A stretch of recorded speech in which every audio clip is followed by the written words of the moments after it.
Hi friends, നിലവിലെ business ചെയ്തുകൊണ്ടിരിക്കുന്ന കമ്പനികൾ അവരുടെ ആ ഒരു ബിസിനസ് ഒരു സാച്ചുറേഷൻ ലെവലിൽ എത്തിയാൽ, അതിനൊരു എക്സ്പോണൻഷ്യൽ ഗ്രോത്തിൻ്റെ സാധ്യത ഇല്ലാതാവുകയും ചെയ്താൽ, അല്ലെങ്കിൽ ആ ബിസിനസ് തന്നെ ഔട്ട്ഡേറ്റ് ആവുകയും ചെയ്താൽ തീർച്ചയായിട്ടും ആ കമ്പനിക്ക് മുന്നോട്ട് പോവുക വളരെ പ്രയാസകരമായ ഒരു കാര്യമായിരിക്കും. അപ്പോൾ ആ സമയത്ത് പല കമ്പനികളും ഒരു പുനർവിചിന്തനം നടത്തുകയും പുതിയ സാധ്യതകൾ അവരുടെ ബിസിനസ്സിൽ തേടുകയും ചെയ്യും. ഇപ്പോൾ ഫ്യൂച്ചറിസ്റ്റിക്കായ അത്തരം പുതിയ സാധ്യതകൾ അന്വേഷിച്ചിട്ടില്ലെങ്കിൽ കമ്പനികളുടെ നിലനിൽപ്പിനെ തന്നെ അത് ബാധിച്ചേക്കാം. അപ്പോൾ അത്തരം സന്ദർഭങ്ങളിൽ കമ്പനികൾ തങ്ങളുടെ ആ ഒരു പരമ്പരാഗത ബിസിനസ്സിൽ നിന്ന് വിഭിന്നമായ ഒരു ബിസിനസ്സിലേക്ക് ചെറിയ ചുവടുമാറ്റങ്ങളൊക്കെ നടത്താറുണ്ട്. അത്തരം ഒരു ചുവടുമാറ്റങ്ങളിലൂടെ ടേൺ അറൗണ്ട് ആയിട്ട് സക്സസ് ആയ പല സ്റ്റോക്കുകളും നമുക്ക് സ്റ്റോക്ക് എക്സ്ചേഞ്ചിൽ കാണാൻ കഴിയും.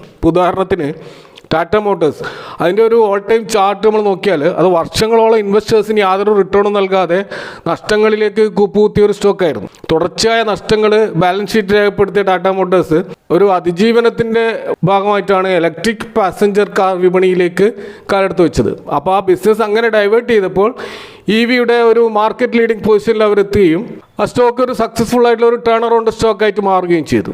ഇതേപോലെ തന്നെയാണ് ടാറ്റയുടെ മറ്റൊരു ഫ്ലാഗ്ഷിപ്പ് കമ്പനി ആയിട്ടുള്ള ടാറ്റ പവറിൻ്റെയും അവസ്ഥ. അതിൻ്റെ ഓൾ ടൈം ചാർട്ട് നോക്കി കഴിഞ്ഞാൽ നീണ്ട 13 വർഷങ്ങളിൽ 0 റിട്ടേൺ ആണ് ഈ സ്റ്റോക്ക് ഇൻവെസ്റ്റേഴ്സ് നൽകിയെന്ന് കാണാൻ കഴിയും.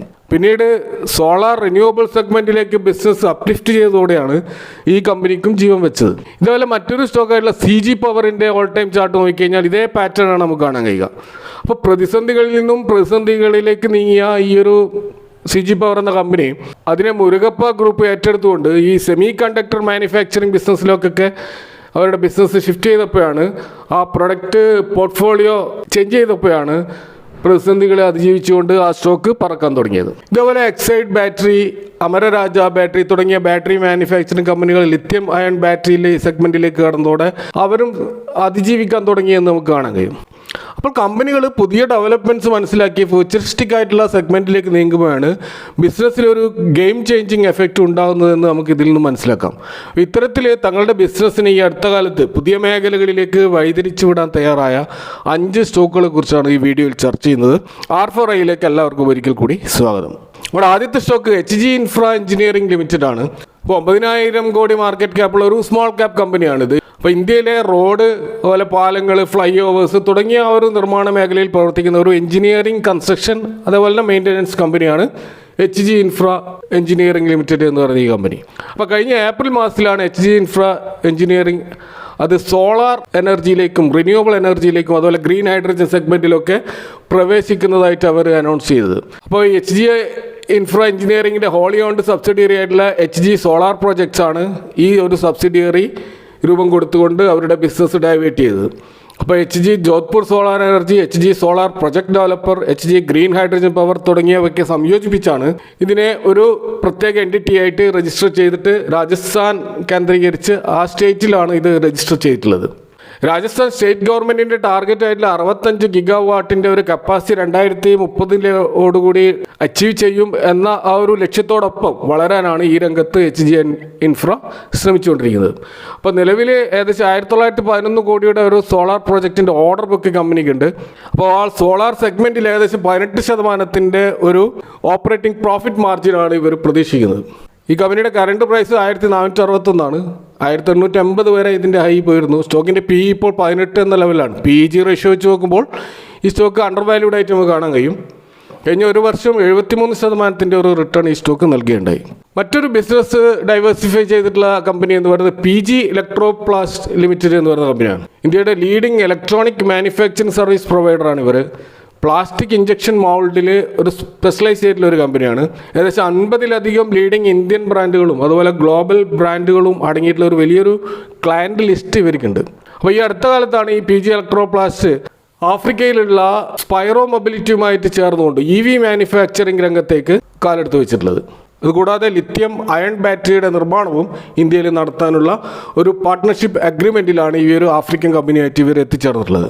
അപ്പോൾ ഈ ഒരു പാർട്ട്ണർഷിപ്പ് പ്രകാരം PG ടെക്നോപ്ലാസ്റ്റ് ഇവയുടെ ആ ഒരു മാനുഫാക്ചറിങ് ഫെസിലിറ്റീസ് അവർ മാനേജ് ചെയ്യും. കൂടാതെ പാർട്സും റോ മെറ്റീരിയൽസൊക്കെ പ്രൊക്യൂർ ചെയ്യുകയും ചെയ്യും. അതുപോലെ ഈ സ്പൈറോ മൊബിലിറ്റി അവർ റിസർച്ചിലും ഡെവലപ്മെൻറ്റിലും മാർക്കറ്റിംഗ്, സെയിൽസ് തുടങ്ങിയ മേഖലകളിൽ അവർ കോൺസെൻട്രേറ്റ് ചെയ്യും. ആ രീതിയിലുള്ള ഒരു പാർട്ട്ണർഷിപ്പ് അഗ്രിമെൻറ്റിൽ EVയുടെയും ബാറ്ററി പാക്കിൻ്റെയും നിർമ്മാണം ഈ FY26 ആദ്യ ക്വാർട്ടറുകളിൽ ആരംഭിക്കുമെന്നാണ് കമ്പനിയുടെ അനൗൺസ്മെൻറ്റുകളിലൊക്കെ നമുക്ക് കാണാൻ കഴിയുന്നത്. അപ്പോൾ ഇവരുടെ ഒരു ഇനീഷ്യൽ വോളിയം എന്ന് പറയുന്നത് 20,000 ഇലക്ട്രിക് വെഹിക്കിളുടെ ഒരു നിർമ്മാണമാണ്.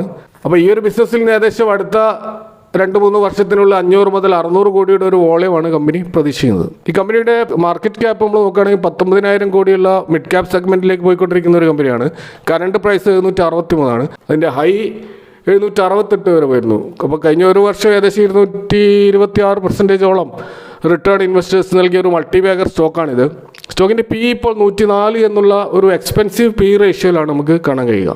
മറ്റൊരു സ്റ്റോക്ക് ഇത്തരത്തിൽ ബിസിനസ് ഡൈവേഴ്സിഫൈ ചെയ്തിട്ടുള്ളത് ആംബർ എന്റർപ്രൈസസ് ആണ്. നിലവിൽ 23.6% ഈ റൂം എയർ കണ്ടീഷനിങ് മാർക്കറ്റിൽ മാർക്കറ്റ് ഷെയർ ഉള്ള ഒരു കമ്പനിയാണ് ആംബർ എന്റർപ്രൈസസ്. അപ്പോൾ ഇവര് ഈ എയർ കണ്ടീഷൻ രംഗത്തുള്ള ഒരു സൊല്യൂഷൻ പ്രൊവൈഡർ ആയിട്ട് ഇന്ത്യയിൽ അറിയപ്പെടുന്ന ഒരു കമ്പനിയാണ് ആംബർ എന്റർപ്രൈസസ്. 2,000 കോടിയുടെ ഒരു ഇൻവെസ്റ്റ്മെന്റ് ആണ് ഇവർ പ്രിന്റഡ് സർക്യൂട്ട് ബോർഡ് നിർമ്മിക്കാനുള്ള ഒരു മാനുഫാക്ചറിങ് ഫെസിലിറ്റി സ്ഥാപിക്കുന്നതിലൂടെ ചെലവാക്കാൻ പോകുന്നത്. അപ്പോൾ ഇവർ പ്രിന്റഡ് സർക്യൂട്ട് ബോർഡ് അസംബ്ലി മേക്കറായിട്ടുള്ള അസെൻറ്റ് സർക്യൂട്ട്സിൻ്റെ മെജോറിറ്റി സ്റ്റേക്കുകളും അക്വയർ ചെയ്തുകൊണ്ടാണ് ഈ രംഗത്തേക്ക് കാലെടുത്ത് വെച്ചിരിക്കുന്നത്. കൂടാതെ ഇവർ ദീർഘകാലമായിട്ട് ഈ പ്രിന്റഡ് സർക്യൂട്ട് ബോർഡുകൾ നിർമ്മിക്കുന്ന സൗത്ത് കൊറിയൻ ഫേമായിട്ടുള്ള കൊറിയ സർക്യൂട്ടുമായിട്ട് ഒരു ജോയിൻറ്റ് വെഞ്ചർ പാർട്ട്ണർഷിപ്പിലും ഏർപ്പെട്ടിട്ടുണ്ട്. അപ്പോൾ ഇതുമായി ബന്ധപ്പെട്ട് ഗവൺമെൻറ് സബ്സിഡികൾ ലഭിക്കുന്നതിനാൽ ഈ ഒരു ഇൻവെസ്റ്റ്മെൻറ്റുമായി ബന്ധപ്പെട്ട കോസ്റ്റിനെ മീറ്റ് ചെയ്യാൻ ഇവർ വലിയ തോതിൽ ബുദ്ധിമുട്ടില്ലെന്നാണ് അവരുടെ കോൺ കോളിൽ നിന്ന് നമുക്ക് മനസ്സിലാക്കാൻ കഴിയുന്നത്. ഈ കമ്പനിയുടെ മാർക്കറ്റ് ക്യാപ്പ് 20,000 കോടിയാണ്. കറണ്ട് പ്രൈസ് 6,000 എന്നുള്ള ലെവലിലാണ് നമുക്ക് കാണാൻ കഴിയുക. 7,100 വരെ ഇതിൻ്റെ ഹൈ പോയിരുന്നു. സ്റ്റോക്കിൻ്റെ PE ഇപ്പോൾ 109 എന്ന ലെവലിലാണ് കാണാൻ കഴിയുക. കഴിഞ്ഞ ഒരു വർഷം ഏകദേശം 91% റിട്ടേൺ ഈ സ്റ്റോക്ക് നൽകിയിട്ടുണ്ട്. അപ്പോൾ സ്റ്റോക്ക് PE ഹൈ ആയതിൽ അത്ഭുതപ്പെടാനില്ല, കാരണം അത്രമാത്രം റിട്ടേൺ ഈ സ്റ്റോക്ക് ജനറേറ്റ് ചെയ്യുന്നുണ്ട് നമുക്ക് മനസ്സിലാക്കാൻ കഴിയും. ഇനി മറ്റൊരു സ്റ്റോക്കുള്ളത് സൊമാറ്റോ ആണ്. ലീഡിങ് ഓൺലൈൻ ഫുഡ് സർവീസ് പ്ലാറ്റ്ഫോമായിട്ടുള്ള സൊമാറ്റോ അതിൻ്റെ ബിസിനസ് ലാഭത്തിലേക്ക് വരാൻ തുടങ്ങിയത് അവർ ക്വിക്ക് കൊമേഴ്സ് ആമായിട്ടുള്ള അവരുടെ ബ്ലിങ്കിറ്റിനെ അക്വയർ ചെയ്തതോടുകൂടിയാണ്. ഇപ്പോൾ ബ്ലിങ്കിറ്റ് എന്ന് പറയുന്നത് പല വിധത്തിലുള്ള പ്രൊഡക്റ്റുകളും ഫുഡ് പ്രൊഡക്റ്റുകൾ മാത്രമല്ല എല്ലാം മിനിറ്റുകൾക്കുള്ളിൽ ഡെലിവറി ചെയ്യുന്ന ഒരു ക്വിക്ക് കൊമേഴ്സ് ബിസിനസ്സിലുള്ള കമ്പനിയാണ്. അതിനെ ഏറ്റെടുത്തതോടുകൂടിയാണ് സൊമാറ്റോ നഷ്ടത്തിൽ നിന്ന് ലാഭത്തിലേക്ക് വരാൻ തുടങ്ങിയത്. അപ്പോൾ ഈ മേഖലയിൽ ടഫായിട്ടുള്ളൊരു കോമ്പറ്റീഷനാണ് സൊമാറ്റോ നേരിട്ടുകൊണ്ടിരിക്കുന്നത്. സ്വിഗ്ഗി, സെപ്റ്റോ, ബിഗ് ബാസ്ക്കറ്റ്, ആമസോൺ, ഫ്ലിപ്കാർട്ട് പോലെയുള്ള ക്വിക്ക് കൊമേഴ്സ് കമ്പനികളുമായിട്ടുള്ള ശക്തമായൊരു കോമ്പറ്റീഷനാണ് ഇവർ നേരിടുന്നത്. അപ്പോൾ സൊമാറ്റോ കുറച്ചുകൂടി കടന്നുകൊണ്ട് അവരുടെ റെസ്റ്റോറൻറ്റ് റിസർവേഷൻ്റെ ഓൺലൈൻ പ്ലാറ്റ്ഫോമും അതുപോലെ മൂവി ടിക്കറ്റുകളുടെ ഓൺലൈൻ പ്ലാറ്റ്ഫോമും അതുപോലെ ഇവൻറ്റ് ബുക്ക് ചെയ്യാനുള്ള ഓൺലൈൻ പ്ലാറ്റ്ഫോമും ഒക്കെ ആയിട്ട് അവരുടെ ബിസിനസ് ഡൈവേഴ്സിഫൈ ചെയ്തുകൊണ്ടേയിരിക്കുകയാണ്. അപ്പം കണ്ടിന്യൂസ് ആയിട്ട് ഇന്നോവേറ്റ് ചെയ്തുകൊണ്ടിരിക്കുന്ന ഒരു പ്ലാറ്റ്ഫോം ബിസിനസ്സാണ് സൊമാറ്റോ ചെയ്തുകൊണ്ടിരിക്കുന്നത്. അപ്പം അതും ഒരു അതിജീവനത്തിൻ്റെ ഭാഗമായിട്ട് അവർ ചെയ്തുകൊണ്ടിരിക്കുന്നത്. ഇത് കമ്പനിയുടെ ഒരു മാർക്കറ്റ് ക്യാപ്പ് നോക്കുകയാണെങ്കിൽ 2 ലക്ഷത്തിന് മേലെ കടന്നിട്ടുണ്ട്. BSEയിലെ സെൻസെക്സ് ഇൻഡെക്സിൽ കയറിയ ഒരു സ്റ്റോക്കായിട്ടാണ് നമുക്കിപ്പോൾ സൊമാറ്റോ കാണാൻ കഴിയുന്നത്.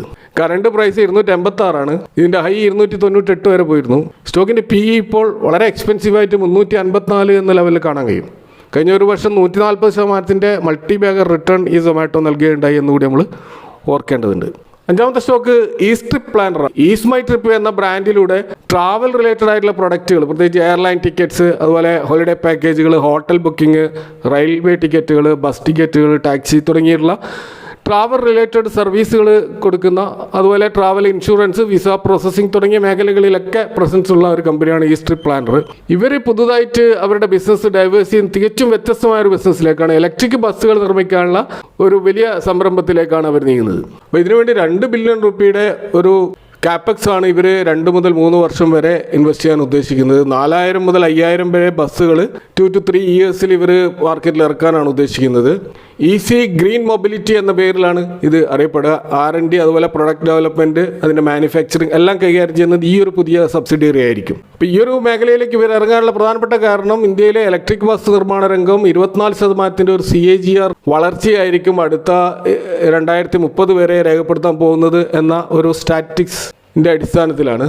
കൂടാതെ ഗവൺമെൻറ് കൂടുതലായിട്ട് ഇലക്ട്രിക് ബസ്സുകളെ പ്രൊമോട്ട് ചെയ്യുന്ന രീതിയിൽ പ്രവർത്തിക്കുന്നതായി കാണാം. അതുകൊണ്ട് തന്നെ സ്റ്റേറ്റ് ലെവലായിട്ടും അതേപോലെ തന്നെ ഫെയിം സ്കീം വഴിയും അതുപോലെ PLI സ്കീം വഴിയൊക്കെ ധാരാളം ഇൻസെൻറ്റീവുകൾ ലഭിക്കും എന്ന ഒരു അഡ്വാൻറ്റേജും ഈ ഒരു നീക്കത്തിന് പിന്നിലുണ്ട്. അപ്പോൾ യോലോ എന്ന് പറയുന്ന ഹരിയാന ബേസ്ഡ് ആയിട്ടുള്ള ബസ് സർവീസുമായിട്ടുള്ള ഒരു ടൈപ്പാണ് ഇവർ ഉദ്ദേശിക്കുന്നത്. ആ ഒരു വെഞ്ചറിലൂടെയാണ് ഇവരുടെ ഇലക്ട്രിക് ബസ്സുകൾ മാർക്കറ്റിൽ ഇറക്കുക. അപ്പോൾ യോലോ ബസ് എന്ന് പറയുന്നത് 540 ഇന്ത്യൻ സിറ്റികളിൽ കാണുന്ന ഒരു ബസ് സർവീസാണ്. കമ്പനിയുടെ മാർക്കറ്റ് ക്യാപ്പ് 5800 കോടിയുള്ള ഒരു സ്മോൾ ക്യാപ്പ് കമ്പനിയാണ് east trip planners. Current price ഇപ്പോൾ 16 എന്ന ലെവലിലാണ് കാണാൻ കഴിയുക. 27 എന്ന ഹൈ ആയിരുന്നു ഇത് ക്രിയേറ്റ് ചെയ്തത്. സ്റ്റോക്കിൻ്റെ PE ഇപ്പോൾ 33 എന്ന ലെവലിലാണ് കാണാൻ കഴിയുക. PEG റേഷ്യോ 0.67 ആണ്. അപ്പോൾ തികച്ചും അണ്ടർ വാല്യൂഡ് ആയിട്ടാണ് ഈ സ്റ്റോക്ക് നമുക്ക് കാണാൻ കഴിയുക. പക്ഷേ കഴിഞ്ഞ ഒരു വർഷം ഈ കമ്പനി -13% റിട്ടേൺ ആണ്. അപ്പോൾ തീർച്ചയായിട്ടും കഴിഞ്ഞ 2 വർഷങ്ങളായിട്ട് വളരെയധികം അണ്ടർ പെർഫോം ചെയ്യുന്ന ഒരു കമ്പനിയാണിത്. അപ്പോൾ ഈ ഒരു കമ്പനിയിലൊരു തിരിച്ചുവരവ് ഈ ഒരു സെഗ്മെൻറ്റിലേക്ക് നീങ്ങുന്നതോടെ ഉണ്ടാകുമെന്നാണ് പൊതുവെ ഇൻവെസ്റ്റേഴ്സ് പ്രതീക്ഷിക്കുന്നത്. അപ്പോൾ ഇവിടെ പരാമർശിച്ച ഈ 5 സ്റ്റോക്കുകളിലും ഇങ്ങനെയുള്ള ബിസിനസ് മാറ്റങ്ങൾ വരുന്നതോടുകൂടി ഇൻവെസ്റ്റേഴ്സ് വലിയ ആവേശമാണ് ഈ സ്റ്റോക്കുകളിൽ കാണിക്കുന്നത്. അപ്പോൾ അതിൻ്റെ ഭാഗമായിട്ട് പല സ്റ്റോക്കുകളും എക്സ്പെൻസീവ് വാല്യുവേഷനിൽ നമ്മൾ കാണുന്നത്. അപ്പോൾ ഈ ഒരു വാല്യുവേഷനെ ന്യായീകരിക്കുന്ന രീതിയിലുള്ള ഒരു ഏർണിങ്സ് ഗ്രോത്ത് ഭാവിയിൽ ഈ കമ്പനികൾ ക്രിയേറ്റ് ചെയ്താൽ മാത്രമേ ഈ ഒരു വാല്യുവേഷൻ നിലനിൽക്കുകയുള്ളൂ. അതുകൊണ്ട് തന്നെ ഈ സ്റ്റോക്കുകളിലൊക്കെ നമുക്കൊരു 100% കൺവിക്ഷൻ വരുമ്പോൾ മാത്രം ഇൻവെസ്റ്റ് ചെയ്താൽ മതി. അത്തരത്തിലുള്ള ഒരു ഇൻവെസ്റ്റ്മെൻറ്റ് ഡിസിഷൻ മാത്രമേ നമ്മൾ എടുക്കാൻ പാടുള്ളൂ. അല്ലാതെ ഇതൊരു ഫ്യൂച്ചറിൽ ബിസിനസ്സിലാണ് ഈ കമ്പനികൾ ഇത്തരം അനൗൺസ്മെൻറ്റുകൾ നടത്തിയിട്ടുള്ളത്. അതിന് ആനുപാതികമായിട്ടുള്ള പ്രവർത്തനങ്ങൾ കമ്പനിയുടെ ഭാഗത്ത് നിന്ന് കൺസിസ്റ്റൻ്റായിട്ട് ഉണ്ടാകേണ്ടതുണ്ട്. എങ്കിൽ മാത്രമേ നമുക്ക് ആ ഒരു കൺവിക്ഷൻ ഈ സ്റ്റോക്കിൽ വരികയുള്ളൂ. അപ്പോൾ നിങ്ങളുടെ അഭിപ്രായങ്ങളും കമൻറ്റ് ബോക്സിൽ അറിയിക്കുക. Thank you for watching. See you next time with another video.